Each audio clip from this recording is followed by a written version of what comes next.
ہے دست قبلہ نما لا الہ الا اللہ لا الہ الا اللہ۔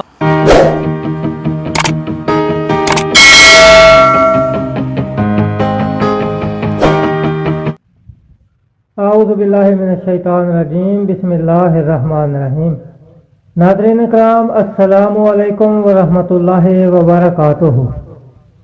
اللہ تعالیٰ قرآن پاک میں فرماتا ہے یہود و نصارہ کے بارے میں کہ وہ اللہ کے کلام میں تبدیلی کر دیا کرتے تھے۔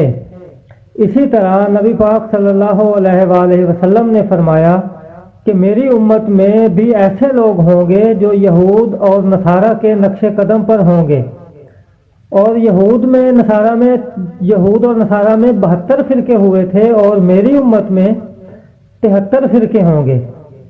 یعنی یہ بتایا کہ میری امت ان یہود و نصارہ سے ایک قدم آگے نکلے گی۔ غیر احمدی مولویوں نے حدیث میں تحریف کر کے اس بات کو ثابت کر دیا ہے کہ اس آیت قرآن پاک کی اور حدیث سے محمد عربی صلی اللہ علیہ وآلہ وسلم کے مصداق جو ہیں اصل میں یہی مولوی ہیں۔ تو ناظرین کرام، اب ہم دیکھتے ہیں کہ کس حدیث میں انہوں نے تحریف کی ہے اور ہم ثابت کرتے ہیں اور یہ کیوں کی گئی ہے۔ جو حدیث میں انہوں نے مولویوں نے تحریف کی ہے وہ کیوں کی ہے یہ بھی دیکھتے ہیں۔ اور ناظرین کرام، یہ وہ کتاب ہے امام بہقی کی، یہ کتاب ہے، اس میں انہوں نے ایک حدیث کوٹ کی ہے جس کے الفاظ یہ ہیں: قالا رسول اللہ صلی اللہ علیہ وسلم کیف انتم اذا نزل ابن مریم من السماء فیکم و امامکم منکم۔ تو سامعین کرام، یہ تحریف کر کے مولویوں نے بڑھا دیا ہے۔ تو اب ہم دیکھتے ہیں جو اصل کلمی نسخہ ہے کیا اس کے اندر یہ الفاظ موجود ہیں۔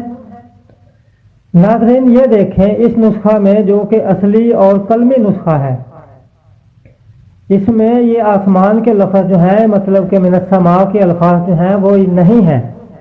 یہ آپ دیکھ سکتے ہیں اس کتاب میں لکھا ہے قال رسول اللہ صلی اللہ علیہ وآلہ وسلم کیف انتم اذا نزل ابن مریم فیکم و امامکم منکم۔ اس میں من السماء کے الفاظ جو ہیں وہ نہیں ہیں، آپ پڑھ سکتے ہیں۔ تو اب ہم دیکھتے ہیں کہ کیا کسی اور جگہ بھی یہ الفاظ ہم کو ملتے ہیں۔ تو سامعین کرام، یہ دوسرا کلمی نسخہ ہے، کیا اس میں بھی من السماء کے الفاظ ملتے ہیں یا نہیں؟ سامعین کرام، یہ وہی کتاب ہے اور یہ وہی باب ہے جس میں امام بہقی رحمہ اللہ نے اس بات کو کوٹ کیا ہے، اور یہ وہ حدیث ہے جس میں وہی الفاظ لکھے ہوئے ہیں جو پہلے باب میں انہوں نے لکھے ہیں کہ قال رسول اللہ صلی اللہ علیہ وآلہ وسلم کیف انتم اذا نزل ابن مریم فیکم و امامکم منکم۔ یہاں پر بھی من السماء کے الفاظ جو ہیں وہ نہیں ہیں۔ یہ جو الفاظ ہیں یہ غیر احمدی مولویوں نے خود بڑھا دیے ہیں تحریف کر کے۔ اس کی وجہ کیا ہے؟ وہ وجہ یہ ہے کہ کسی نہ کسی طرح جماعت احمدیہ کو علمی میدان میں شکست دی جا سکے، جو کہ انشاءاللہ تعالی یہ مولوی قیامت تک نہیں دے سکتے۔ بس ناظرین کرام، آپ سے درخواست ہے کہ خود تحقیق کریں، جس طرح قرآن پاک میں اللہ تعالیٰ فرماتا ہے کہ اگر کوئی تم کو فاسق خبر دے تو تم اس کی تحقیق کر لیا کرو۔ تو اسی طرح ان یہودی صفت مولویوں سے خود کو بچائیں اور اپنے آنے والی نسلوں کو بھی دور رکھیں۔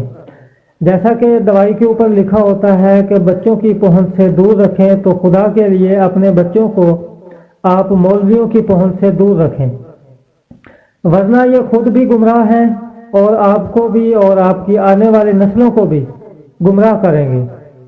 اللہ ہم سب کو سمجھنے کی توفیق عطا فرمائے اور اہدنا الصراط المستقیم کے راستے پر چلنے کی توفیق عطا فرمائے۔